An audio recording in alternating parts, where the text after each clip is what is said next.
Жастар ұлтымыздың, еліміздің болашағы. Ислам дінінің ұстанымы бойынша олардың тәрбиесіне айрықша көңіл бөлу керек. Жастық шақ адам өмірінің ең маңызды бөлігі, және оны бос өткізбей, білім мен еңбекке арнап, қоғамға пайдалы іс жасау керек деп өсиет етілген дінімізде. Ата-бабамыз жастарға елді, бейбіт өмірді аманат қылғанын да ұмытпау керек. Жастар. Қазіргі жастардың мойнында ата-бабаларымыздың үлкен аманаты бар екенін біз білуіміз керекпіз. Әсіресе жастар, біздер жас болғаннан кейін жаңағыдай жастыққа мас болып, кейде бір жастардың уақытын жаңағыдай анаша шегумен, арақ ішумен, немесе бір казиноға барумен, жаңағыдай сондай құмар ойнаумен, немесе тағы да не бар, сондай бір пайдасыз бір уақыттарын өткізіп жүрген жастарды кейде көреміз. Темекі атып, арақ ішіп деген сияқты сондай бір өмірде бір пайдасы жоқ істермен айналысып жүрген жастарды көрген кезде, яғни біз ата-бабамыздың аманатына қиянат жасап жатқанымыз. Яғни ертеңгі күні сол жастардың өмірі өксіп қалатындығын, сол жастарға жаңағыдай біздер айтарымыз, яғни уақыттарыңызды босқа өткізбей, елімізге пайдалы бір жаңағыдай азаматтардың қатарынан болуымыз керек. Адам бұл өмірде 5 нәрсенің, яғни жастықтың, денсаулықтың, байлықтың, бос уақыттың және өмірдің қадірін білуі тиіс. Жастық шақтың жаңағыдай қадірін білу үшін бірнеше біраз сипаттарын айтып кетейік. Біріншісі, жастық шақта шама келгенше білім алу керек. Өйткені білім алған кісіні Алла тағала дәрежесін көтеретін туралы Құранда аятта келтіреді. Екіншісінде ізгі дос таңдау дейді. Яғни бұл адам баласы араласатын ортасы оның досы болады, білесіздер. Қазақ халқында атамызда айтады, қазақ атамызда, жақсымен жолдас болсаң жетерсің мұратқа дейді. Жаманмен жолдас болсаң қаларсың ұятқа деген сөз сондай мағынасы бар. Яғни ілімді адаммен пайдалы өмірінің жаңағы қадірін білетін, сондай біліммен сусындаған, сондай бір кішіпейіл, инабатты, иманды досың болса, яғни ол не?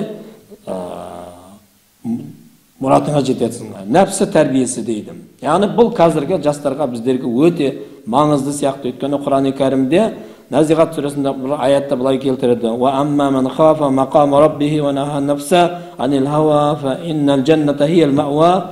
Ал кім-кім Раббысының құзырында тұрудан қорқып, нәпсісін жаман қалаулардан тыйған болса, негізінде оның барар жері жәннат дейді. Нәпсі деген нәрсе болады. Бұл нәпсі деген жаңағыдай адам баласы Алла тағала берген бір сондай бір нәрсе. Бірақ соны тәрбиелеп алу адамның өзінің жаңағыдай қолындағы нәрсе. Яғни нәпсін тәрбиелесең жақсылыққа, ол нәпсің жақсылыққа қарай сынады. Нәпсінің айтқанымен ерсең, онда жаман жолмен кетуі мүмкін. Мысалы, арақ ішетін, нәпсім кейде нәпсін тие алмайтын кейбір кісілер болады, арақ іше береді, салынып кетеді, немесе темекі атады, немесе құмар ойын ойнайды, немесе тағы да басқа бір сондай неше түрлі бір жаман ұятсыз істермен айналысатын болса, бұл нәпсінің жетегінде кетуі деп есептелінеді. Пайдалы бір нәрсенің бірі қоғамға пайдалы. Төртіншісі, яғни жастық шақта қайтып келмейтін көктем сияқты. Ол бір қонарлы кезеңде жас топыраққа егін салып үлгермесең, күзде мол өнім күтпей-ақ қойыңыз. Яғни жастық шақ дегеніміз қазіргі мысалы біздің жастардың өмір сүріп жатқан уақыты көктемгі бір қонарлы топырақ сияқты да.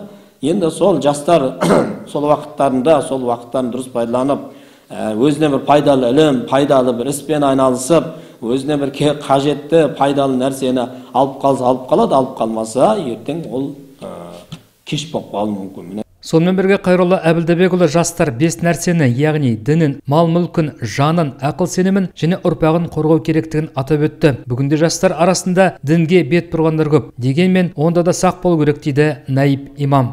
Діндегі мәселе бойынша жалпы діннің маманы мешіттегі имамдардан, ұстаздардан арнайы білім алған дұрыс болады. Өйткені арнайы сондай маманнан білім алмаған кезде адам баласы көшедегі біреулерден жаңағыдай ілім алам деп адасып, ертең бір басқа жат ағымға кетіп, жат ағымнан радикалдық, экстремистік топтарға кіріп кетуі мүмкін. Сондықтан жастарға біз айтарымыз, жалпы дін мәселесіне келген кезде біздің мешітімізде арнайы жаңағыдай оқу курстары бар. Соған келіп, ыңғай әр уақытта жаңағыдай ұстаздар, имамдар біздер жастарға білім жаңағындай нәрмен сусындатып, қандай бір мәселесінің барлығына күнделікті құптан намаздан кейін сабақтар өткізіліп тұрады.